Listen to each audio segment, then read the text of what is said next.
A teenager bludgeoned to death in the freezing snow. Tracy had died of blunt force trauma. She had been strangled, and she had a large bruise on her chest, which appeared to be from stomping. Would spark a rigorous search for an elusive killer. We were looking for a very violent individual. We were looking for a monster who would do this to an 18-year-old girl. How would you describe Tracy's last moments alive? Terrifying. It was evident there was a lot of rage from the killer. Blood cast off in droplets in the snow around her body and also up in the branches of the trees. She was out there alone in this remote driveway. I imagine it was very terrifying. It's quite a big responsibility knowing that somebody like this is out there, and it's up to you to find him. If you read the case, it's like reading a crime novel, and you wonder why it wasn't solved yet. So how much work went into your investigation? We worked throughout the state. We had help from law enforcement out of state that helped us get DNA and do interviews for us. As any investigator, we always want to face the killer. We want to bring justice.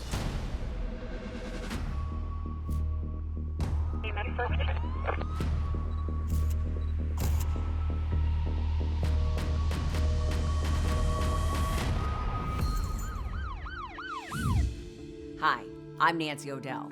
Today's Crime Expose takes us to Grafton, Wisconsin, located about 20 miles north of Milwaukee. This tight-knit community was the last place anyone would have expected a teenager to be brutally attacked during her short walk home. The mysterious clues left at the scene were baffling, and it would take the dogged determination of investigators to bring answers to the victim's devastated family. It was a cold December morning when a man leaving for work made a horrific discovery. He had gotten about halfway down the driveway when he found a partially clothed female laying on the side of his driveway. Upon discovering this, he went back to his house and called the sheriff's office, reporting what he had found. This was at 6:27 a.m. When the first arriving deputies, they looked at her body, and it appeared that she had been bludgeoned to death along the right side of her head. It was apparent the victim had been attacked by a dangerous predator. She was naked from the waist down. Her sweater had been pulled up. Her pants and shoes were kind of strewn above her head. There was a lot of blood cast off in droplets in the snow around her body and also up in the branches of the trees.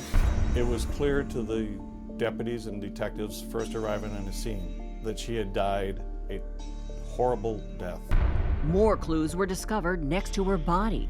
They found a pack of Marlboro cigarettes right by her feet as well. And there was a tire track leaving from where her body was. And her body had been laying on the hillside for a little bit, it seemed, because it had slid down partially over the tire track that was remaining in the driveway. The detectives, in the attempt to identify who the decedent was, looked in her pockets and found no identification. They did locate on her right outer wrist a small heart tattoo with an arrow going through it. As news of the homicide spread, a frantic mother called police. Her mother had called to question whether or not this was her daughter. Her daughter was supposed to be home last night and never arrived. When the investigators received that phone call, while they may have known that this was the mother, they still had to confirm. So they gathered additional information, eventually went over and spoke with mom, looked at pictures. Photographs verified the awful truth.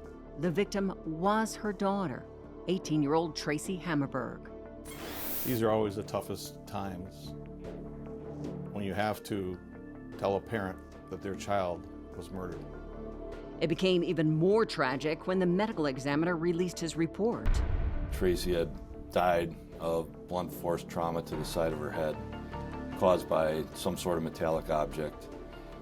She had been strangled, there was evidence of that, and she had a large bruise on her chest which appeared to be from a footprint, like a stomping of her chest area as well.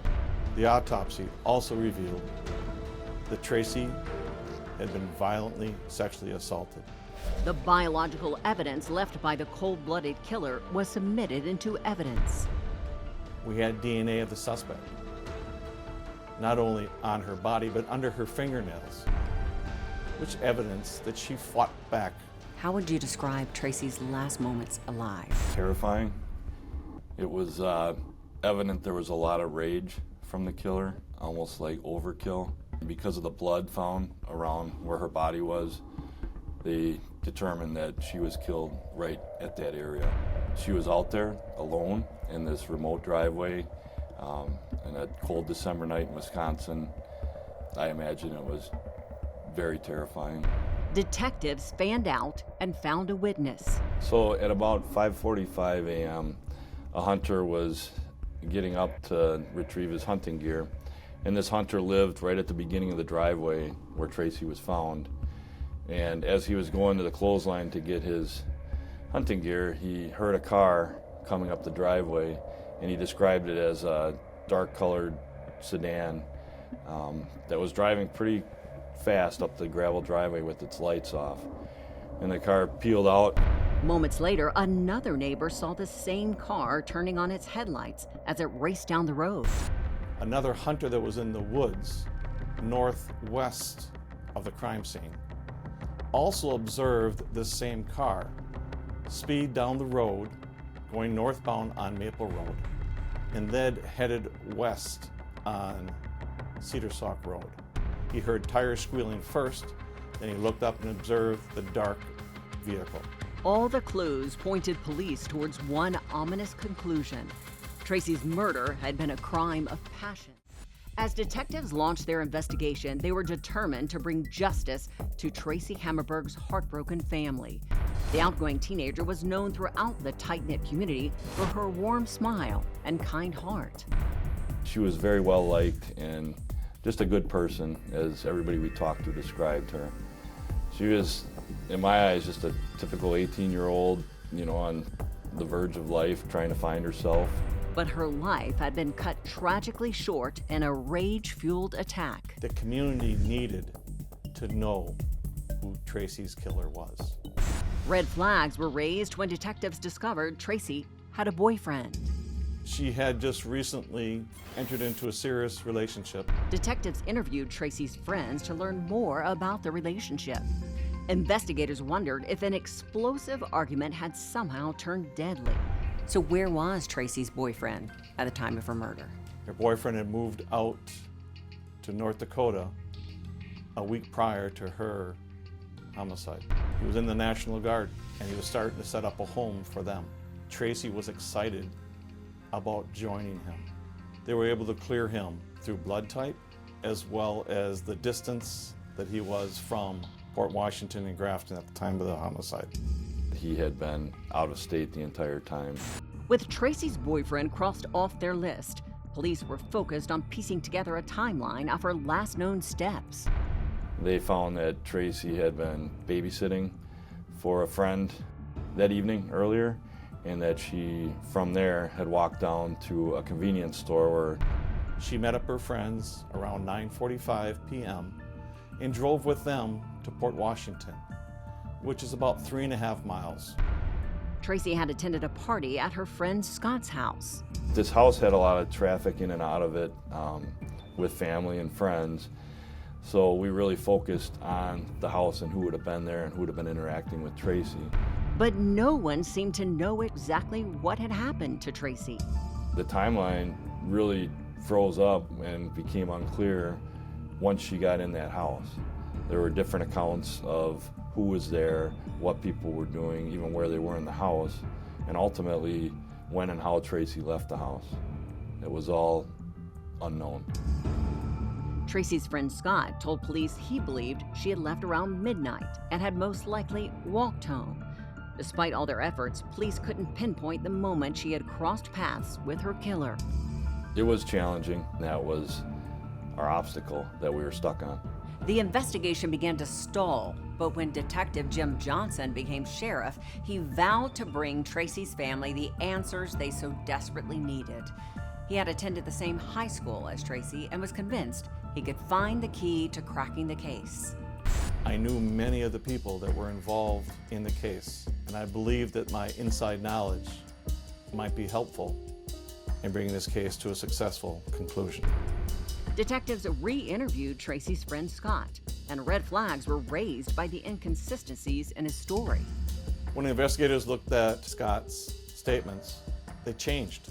The time they arrived changed. The time they left changed. It just seemed like they were making up stories. It seemed like each time his story would vary and change in ways that it seemed that he could be deceptive on some of his answers. Their suspicions were raised even more when they asked to search his car. He was very nervous and very apprehensive to let us look in the car. So we really thought we were onto something at that point and knew we had to search that car. Armed with a warrant, Scott's vehicle was brought to the lab for processing.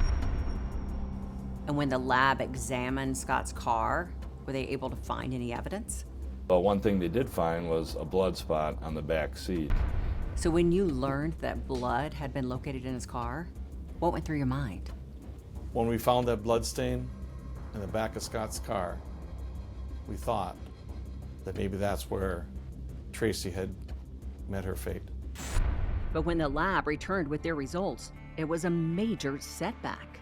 Further evaluation of the blood stain revealed that it was not Tracy's blood.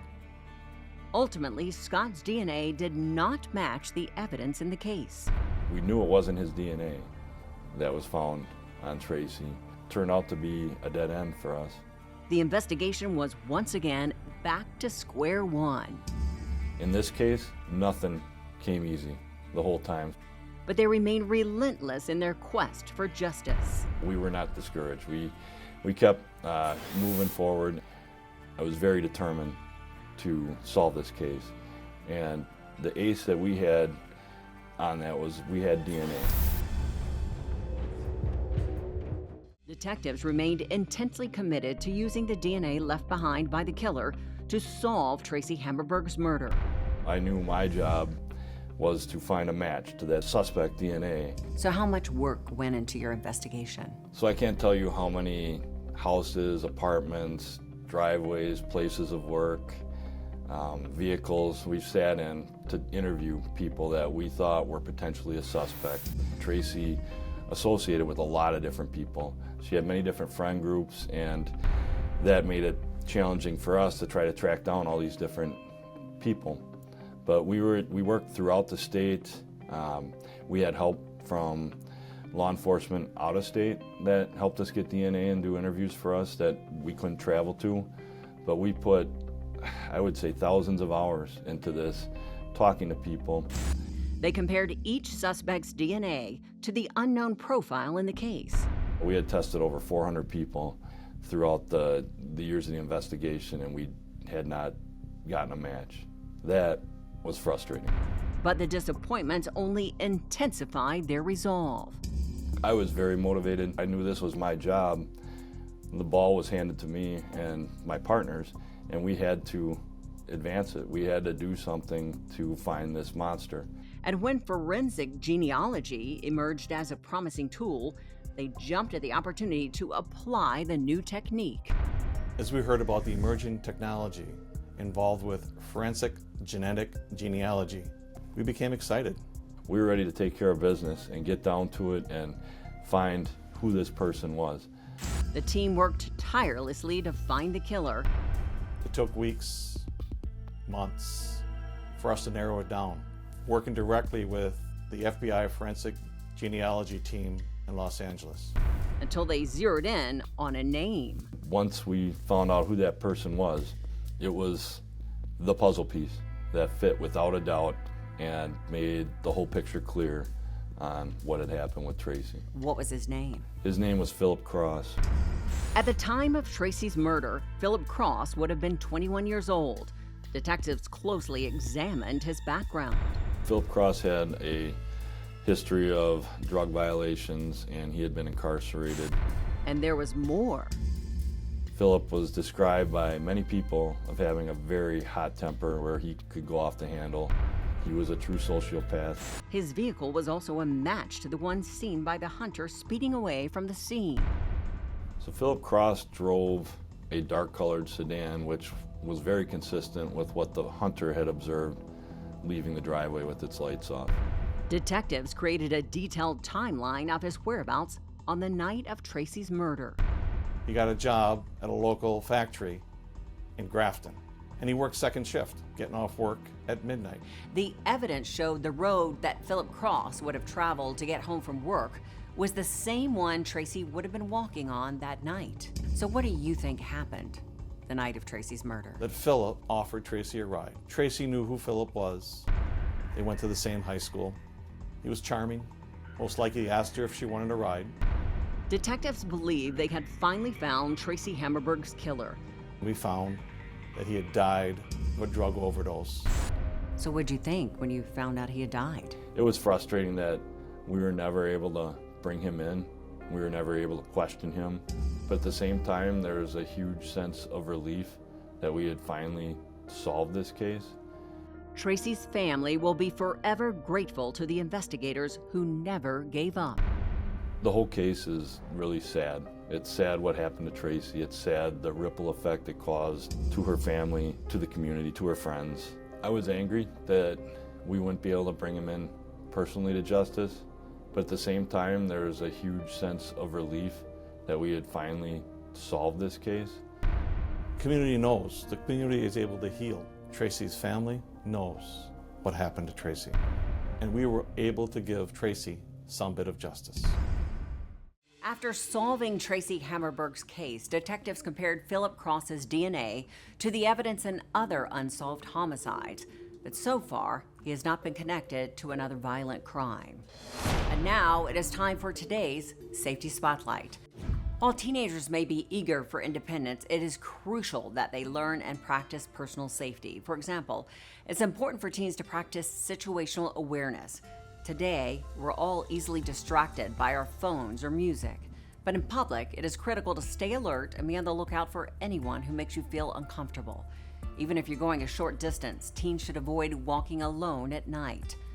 Talk to your teens about having a safety plan for various scenarios and tell them they can always call you if something doesn't feel right. And for more teen personal safety tips, go to missingchildrensnetwork.ngo. I'm Nancy O'Dell. For all of us here at Crime Exposé, please join us next time and stay safe.